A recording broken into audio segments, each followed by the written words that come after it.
O que a gente vai aprender é como falar com ela para ela fazer, por exemplo, isso aqui. Ó. Eu vou apagar essa conversa e eu vou lançar um outro prompt que eu preparei e vou mostrar para vocês que ele está diferente.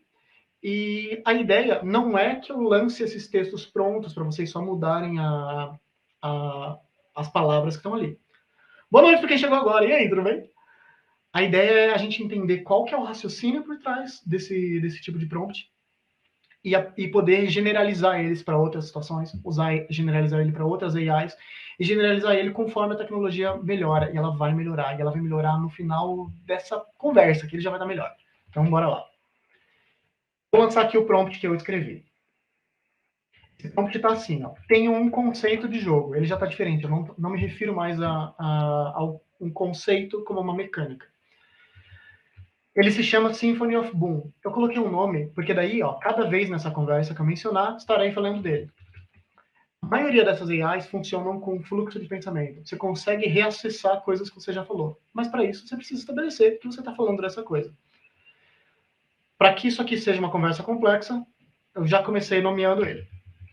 Aí eu expliquei, e eu não vou ler regra por regra, porque ela é basicamente a mesma coisa que eu falei para vocês agora, naquele outro textinho ali, é um jogo de maestro que você fica em cima de um prédio destruindo coisa. Mas notem que eu escrevi essas regras em tópicos numerados. Isso é útil, porque se você quiser fazer iterações de ideia, você muda os números. É útil porque ela entende um pouco melhor também. Enfim, é melhor quando você for escrever um prompt, você separar ele por assunto. Se você tiver aqui numa geradora de imagem, normalmente essa separação é feita com ponto e vírgula. Você vai fazendo prompts super longos que representariam essa lista que você está fazendo. E aí eu pedi para ela fazer o seguinte: você vai analisá-la e me fazer perguntas usando os seguintes parâmetros. Aqui é o ponto-chave. Não pedi para ela me dar resposta. Eu pedi para ela me fazer perguntas melhores. O que você está tentando fazer é acelerar o seu processo como game designer. O que você está tentando fazer é resolver alguns problemas um pouquinho mais rápido. E nesse caso aqui, eu dei objetivos para essas perguntas. Eu falei que quando ela responder, eu quero que o jogo fique mais palpável e real. Podia não ser isso. Eu podia estar pedindo para ela estender as ideias e servir, por exemplo, como uma ferramenta coletiva. Se eu estou com uma galera que quer fazer uma brainstorming. Pedir para ela questionar pontos que estão faltando e que eu estou desconsiderando. Porque isso está acontecendo. Né? É só um conceito. E você provavelmente passa por isso. Você provavelmente, vamos supor que você é um designer sozinho. Você escreve uma mecânica, desenha ela, acha lindo, começa a programar e você percebe que você não fez design o suficiente. Você percebe que está faltando um pedaço. Poderia acontecer diferente também. Se você pertence a uma inteligência coletiva, você precisa passar isso para um programador, você lança para ele um negócio, ele fala, putz, isso aqui está incompleto, isso aqui é improgramável. Então, eu pedi para ela ser específica com pontos que eu estou faltando ou que eu estou desconsiderando.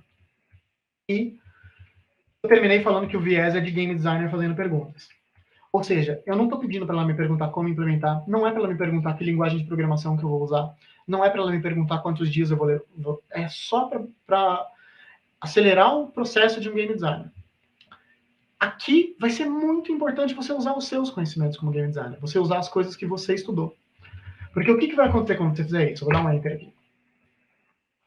Ela vai começar a lançar umas perguntas e você precisa avaliar a pertinência dessas perguntas. Ela lançou várias aqui. E agora é seu trampo descobrir se essas perguntas são pertinentes. Falar de público-alvo é super pertinente.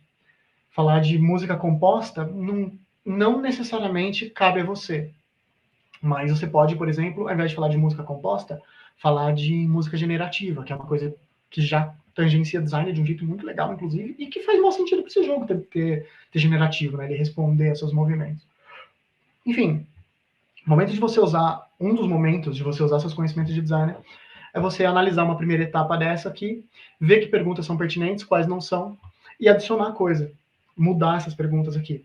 A ideia, nesse caso, é você sair do papel em branco. Você estava lá, você não conseguia pensar para onde você ia, e agora você começa a descobrir para onde que seu jogo não deveria ir, por exemplo.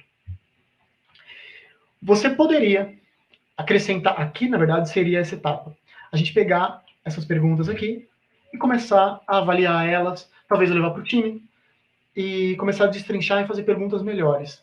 Talvez você faça essas perguntas, essas 10 perguntas virarem 50 perguntas. Talvez você faça elas virarem 4, E aí você poderia fazer o seguinte. Lembra que a gente usou o nome do jogo ali, o Symphony of Boom? Você poderia fazer um outro prompt assim, ó. Tem aqui. A partir de agora, você é a Rita Lee, Game Designer. Responda como a Rita Lee responderia se ela fosse Game Designer. Você não precisa usar o vocabulário típico da Rita Lee, porque ela tem muito isso. Se você pede para ela personificar, uma vez eu pedi para ela personificar a Nani People para fazer um exercício desse tipo, assim, tipo, agora você é a Nani People Game Designer. E ela começou, meu amor, ela começou a falar igual a Nani People, que não era o que eu queria a lógica, não a caricatura. E aí eu tô pedindo para ela responda como a Rita Lee responderia se ela fosse game designer. Você não precisa usar o vocabulário, é só o de game designer. Abaixo eu especifiquei que não é para usar coisas como vão ter mecânicas muito legais ou vai haver um momento emocionante, porque se ela responde pergunta, ela começa a meter esse louco. Ela começa a falar assim, faça coisas boas, que também não vai te ajudar, não vai te levar para frente. Aí você precisa resolver problemas e não criar adjetivos sozinho. E aí, eu escrevi aqui, ó, jogar precisa sentir o que a Rita Lee fez com esse jogo, responda as seguintes perguntas. E aí você pode fazer isso aqui, copiar as perguntas que ela mesma gerou e lançar para ela. E deixar ela responder. É muito previsível que essas respostas vão ser péssimas. Essas respostas péssimas, é possível que seja um pouco relacionado à tecnologia. Eu estou usando o modelo GPT 3.5 aqui, eu sei que a 4 faz respostas um pouco melhores. Mas também é possível porque ela não é você. Ela não é uma pessoa, ela não está no seu grupo, ela não está no seu contexto. Você pediu para ela personificar uma pessoa, porque às vezes você queria algum tipo de detalhe emocional, mas ela ainda não vai resolver quase nada. Para que isso aqui serve, portanto? Um processo que poderia ser uma brainstorming, ou uma escrita livre de ideias, que ia te levar 1 hora ou 40 minutos, levou 2 minutos. E agora você pode fazer o seu trampo de game designer, que é engajar com essas ideias, criticar elas, bater elas com uma direção, com você mesmo, especialmente com as suas referências, com o seu repertório. Você não tem mais o bloqueio da folha em branco. Se você vai acatar as decisões dela, ou você vai usar ela como uma sessão de terapia, mano, cabe a você. Mas a questão é a seguinte: os seus problemas acabaram de começar, na verdade. A gente não falou de balancing, a gente não falou de level design, e você ainda não levou isso aqui para o jogador, fez seu primeiro playtest, que é quando seus problemas vão de fato começar. Mas, dependendo dos seus contextos, e a gente vai falar sobre que contextos são esses, ela pode te ajudar um pouquinho a fazer um trampo um pouco mais rápido.